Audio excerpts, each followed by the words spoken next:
Élu, concentre ton attention sur ce message dès maintenant. Ce sentiment discret que tu portes en toi, celui qui te murmure que quelque chose est sur le point de changer, arrête de l'ignorer, car ce qui arrive ne va pas s'annoncer bruyamment. Il n'y aura aucun avertissement, aucun compte à rebours, aucun signe spectaculaire dans le ciel. Cela arrivera simplement. Et quand cela arrivera, tout changera en un seul instant. L'ennemi travaille d'arrache-pied en ce moment pour une seule et unique raison. Il sait ce qui est sur le point d'entrer dans ta vie et il ne peut pas l'arrêter. Alors à la place, il essaie de t'arrêter, toi. Il tente de te garder distrait, épuisé et en train de douter de toi-même juste assez longtemps pour que tu rates le moment quand il arrivera. Mais tu ne vas pas le rater. Pas aujourd'hui. Tout cela se termine cette semaine. L'attente, l'incertitude, le silence qui s'est étiré si longtemps qu'il a commencé à sembler permanent. Mais écoute bien ceci, cela ne se termine pas à cause du timing ou de la chance, cela se termine à cause de ce que tu as déjà fait, à cause des prières que tu as priées quand personne ne regardait, à cause du terrain que tu as tenu quand tout en toi voulait lâcher prise.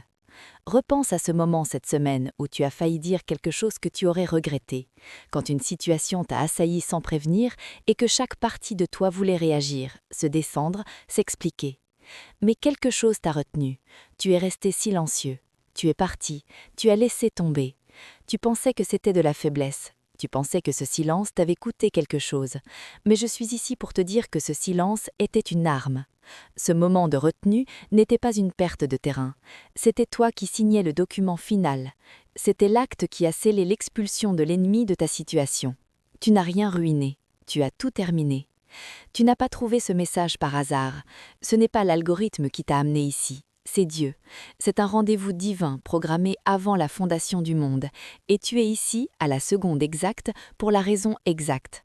Ne fais pas défiler. Ne laisse pas ça jouer en arrière-plan pendant que tu fais autre chose. Ton futur, toi, te demande d'être présent pour ça.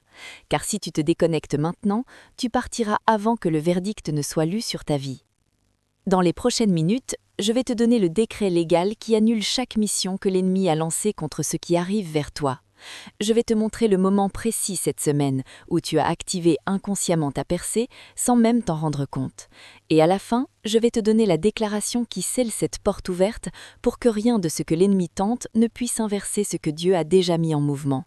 Reste jusqu'à la toute dernière seconde.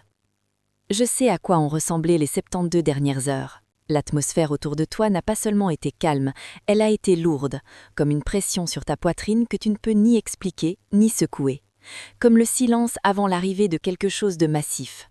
Peut-être as-tu traversé tes journées cette semaine en te sentant toujours un pas en retard, comme si tout le monde fonctionnait en temps normal et toi tu te déplaçais dans quelque chose d'épais et invisible. Ou peut-être t'es-tu réveillé à 3 heures du matin et es resté allongé dans le noir, le cœur battant un peu trop vite, avec un sentiment que tu ne pouvais nommer, mais pas ignorer. Tu te sens suspendu, comme si tu te tenais dans un vide entre la vie qui était et la vie qui t'a été promise, et tu ne vois ni l'une rive ni l'autre depuis l'endroit où tu te tiens. Et dans ce vide, l'ennemi a murmuré un mensonge très précis. Il t'a dit que ce qui arrive a été retardé à cause de toi. Il a rejoué en boucle dans ton esprit ce moment où tu t'es retiré, où tu es devenu silencieux, où tu as arrêté de pousser et as simplement laissé partir quelque chose. Et il a étiqueté ce moment comme ta plus grande erreur. Il t'a dit que ton silence, ton immobilité, ton refus de riposter t'ont coûté exactement ce pourquoi tu croyais. Mais je veux que tu entendes ce que l'Écriture dit réellement sur ce moment. Naoum 1,9 déclare « Que complotez-vous contre l'Éternel ? Il fera une entière destruction, l'affliction ne se lèvera pas 2 fois. » Écoute bien, l'affliction ne se lèvera pas 2 fois. L'ennemi veut te faire croire que tu es dans un cycle. Il veut te faire croire que l'horloge a été remise à 0 et que tu recommences depuis le début. Il veut que ce mensonge devienne si fort dans ton esprit que tu arrêtes d'attendre ce qui arrive. Mais ce n'est pas un cycle dans lequel tu es, c'est une conclusion. La lourdeur que tu ressens n'est pas une punition qui pèse sur toi, c'est la finalité, c'est le poids de quelque chose qui se termine si complètement qu'il ne peut jamais revenir. C'est la dernière tension dans une corde à un souffle de rompre. Ce que tu as appelé ton moment d'échec n'était pas un échec du tout, c'était le coup final, c'était la stratégie que le ciel construisait depuis tout ce temps-là. Tu ne t'es pas disqualifié. Tu n'as pas retardé la bénédiction, tu n'as pas remis à 0 ce que Dieu avait mis en mouvement, tu l'as achevé. Et ils arrivent, sans avertissement, sans annonce, sans temps pour te préparer. Mais tu n'as pas besoin de te préparer. Tu es déjà prêt. Tu as déjà fait le travail. La seule chose à faire reste à recevoir. Et maintenant que tu sais que tu es prêt, maintenant que la vérité a atterri, que tu as déjà accompli le mouvement final, voici ce qui change ensuite. Car la préparation n'est pas passive, la préparation n'est pas s'asseoir tranquillement les mains croisées en attendant que le ciel dépose quelque chose à tes pieds. La préparation est une posture spirituelle active. C'est la décision d'arrêter de répéter le retard et de commencer à opérer à partir de la réalité de ce qui a déjà été décrété. C'est la position audacieuse de celui qui sait que la bataille a déjà été gagnée dans les réalmes invisibles et attend simplement la manifestation sur le plan terrestre. C'est une posture active qui ressemble à un ressort qui se détend, un navire qui largue les amarres ou une graine qui éclate du sol avec une certitude interne indéniable de son pourquoi. C'est le murmure sacré dans ton esprit qui dit « c'est fini ». Même si tes yeux perçoivent encore le déroulement du processus, tu n'espères plus simplement. Tu sais, tu n'attends plus la permission. Tu opères à partir de ta position. Ce changement de posture débloque les voies mêmes pour que le divin agisse, créant un courant énergétique qui attire le futur dans le présent. C'est un alignement dynamique, pas une attente statique. Pense à ce qui s'est passé avec Élie sur le mont Carmel. La terre était desséchée, craquelée, soisseuse. Un témoignage d'années de sécheresse, conséquence de rébellion spirituelle. Le ciel était d'un bleu implacable, se moquant de tout espoir de pluie. Il n'y avait aucun signe météorologique, aucune pression atmosphérique changeante, aucun murmure de brise portant l'odeur d'humidité. Avant que la pluie arrive, avant qu'un seul cloud se forme dans le ciel, avant qu'il y ait la moindre épreuve naturelle que quelque chose allait changer, Élie dit à Achab « Lève-toi, mange et bois, car j'entends le bruit d'une abondance de pluie. » Il l'a entendu avant qu'il n'existe dans le naturel. Il l'a entendu dans l'esprit. Imagine l'audace pure et la conviction inébranlable dans sa voix alors qu'il déclarait cela au milieu d'un paysage aride à un roi habitué aux faux prophètes et aux promesses vides. Il se tenait comme un unique conduit de révélation divine, accordant ses oreilles spirituelles à une fréquence au-delà de la compréhension humaine. Et cette écoute, cette volonté de déclarer ce qui n'était pas encore arrivé, n'était pas de l'arrogance, c'était de l'alignement. C'était une profonde attenue au cœur et à la volonté de Dieu. Il ne parlait pas quelque chose en existence à partir de rien, conjurant une réalité du néant. Il s'attenut à voix haute avec ce que le ciel avait déjà décidé, simplement en écho du décret divin déjà établi dans les tribunaux spirituels. Il agissait comme un témoin divin, témoignant d'une vérité déjà en mouvement. Et puis il pria 7 fois. Chaque prière un ancrage plus profond, une déclaration de foi supplémentaire, un frappement persistant à la porte du ciel.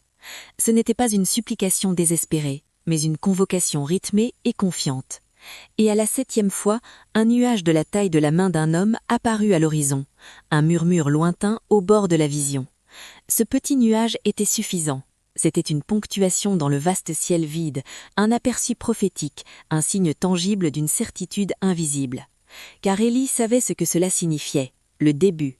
Il voyait non seulement un nuage, mais la fin d'une sécheresse. Le torrent qui allait étancher la soif d'une nation, la vindication divine de la puissance de Dieu.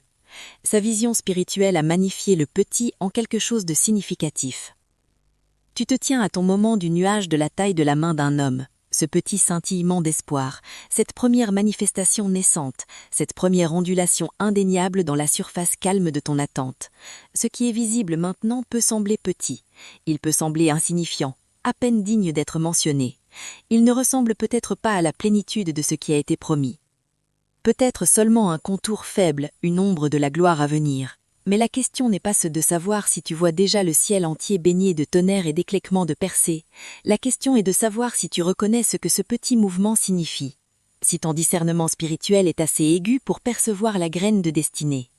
Car l'ennemi, avec ses murmures cussieux, utilisera la petitesse du commencement pour te dissuader de l'ampleur de la fin. Il pointera ce fragile nuage et te dira « c'est tout ce qu'il y a ». Un murmure d'antro, une anomalie passagère qui va se dissiper en rien. Il te dira de ne pas te faire trop d'illusions, de tempérer tes attentes, de te protéger de la déception inévitable. Il habillera le découragement du langage trompeur de sagesse et te dira d'être réaliste, de redescendre sur terre, de te contenter de moins que ce que ton cœur désire vraiment. Il argumentera pour les limites de tes sens, défiant la conviction de ton esprit.